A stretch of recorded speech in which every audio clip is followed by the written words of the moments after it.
Hello hello hello welcome to punch Prabhakar.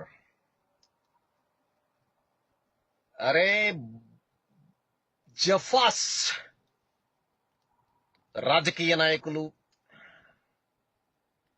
Cinema నా కొడుకులు, మీరు ఎంచుకున్న వేదికేంది, మాట్లాడే మాటలేంది, పవిత్రమైన అసెంబ్లీలో నిలబడుకొని ఏదో ఎఫ్డిసిలో ఎవడికో ఆహ్వానం అందిందా, వాడిని అగౌరవంగా మాట్లాడారా, మర్యాదపూర్వకంగా పలకరించలేదని అవి కాదురా మాట్లాడుతున్నది. కమ్మ కమ్మనైన మాటలతో కామినేనిగాడు కమ్మ కులగజ్జితో కళ్ళు మూసుకుపోయి సినిమాల గురించి కాదురా మాట్లాడేది.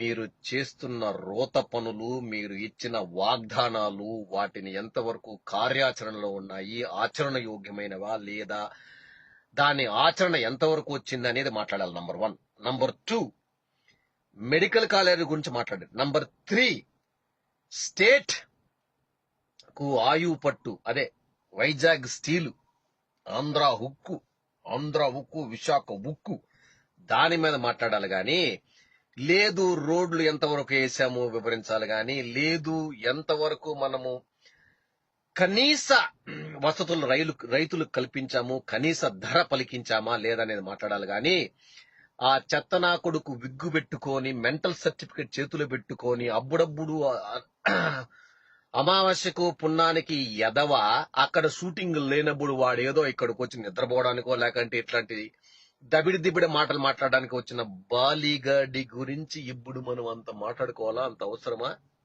ఏంట్రా? రే బాలయ్య, మీ బావ బిల్లలు వేసుకొని బతుకుతున్నాడు, వాడికి మెంటలే. ఎందుకంటే వాడు మాట్లాడితే అది కనిపెట్టాను, ఇది కనిపెట్టాను, అది కనిపెట్టాను అంటాడు.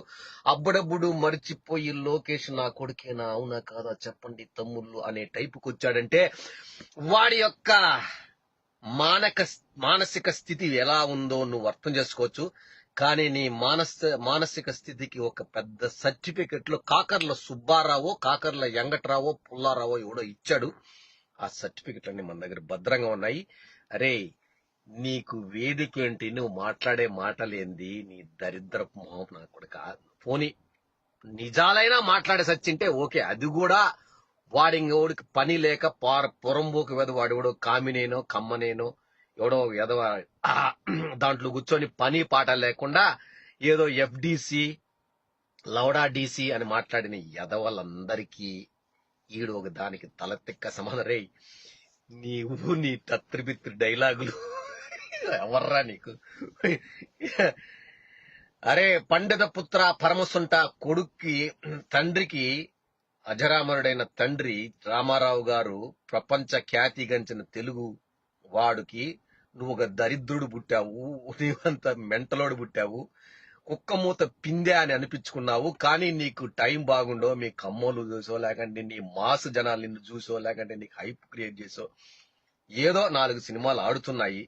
కానీ నువ్వు మాత్రం మనిషి కాదురా, మెంటలోడివే అనేది ఖచ్చితంగా తెలుసు. ఎందుకంటే నీకు ఏ కోశ మనిషికి ఉన్న లక్షణాలు లేవు. పేర్ని నాని కౌంటర్ ఇచ్చాడుగా, చూసుకున్నావా? అదిరా రాజసం అంటే. వంశం కాదురా రే, మనిషిలో ఉండవలసిన గుణం. That is Jagan. ఏం చెప్పాడు జగను? ఎందుకులే నా దగ్గరకు వస్తే అందరూ ఏమన్నా అనుకుంటారు, ఏందబ్బా అని. మనమేం కావాలంటే అది చేస్తామన్నాడు చూడు, అదిరా. అది రాయలసీమ రెడ్డి గారు మరియు మనసున్న మనిషి, మానవత్వం ఉన్న ఒక దైవ రూపంలో ఉన్న మానవత్వం ఉన్న మనిషి వాళ్ళ నాన్న మానవత్వంతోనే నువ్వు ఈ రోజు మెంటలోడుగా బయటపడ్డావు. లేదంటే ఊచ లెక్క పట్టేవాడివరా. రే దరిద్రుడా, నీ గురించి ఎంత ఎక్కువ మాట్లాడుకున్నా వేస్టే గాని, టైం వేస్ట్ గానీ, నేను మళ్ళీ ఇంకో ఎపిసోడ్ లో వస్తాను. నాకు ఇప్పుడు అంత ఓపిక లేదు, ఏదో మాట్లాడే కాడ మాట్లాడేసా. నీకు కావాలంటే ఎపిసోడ్లుగా చేస్తాను రా, వినేవాళ్ళు ఉండాలంతే, అది విషయం.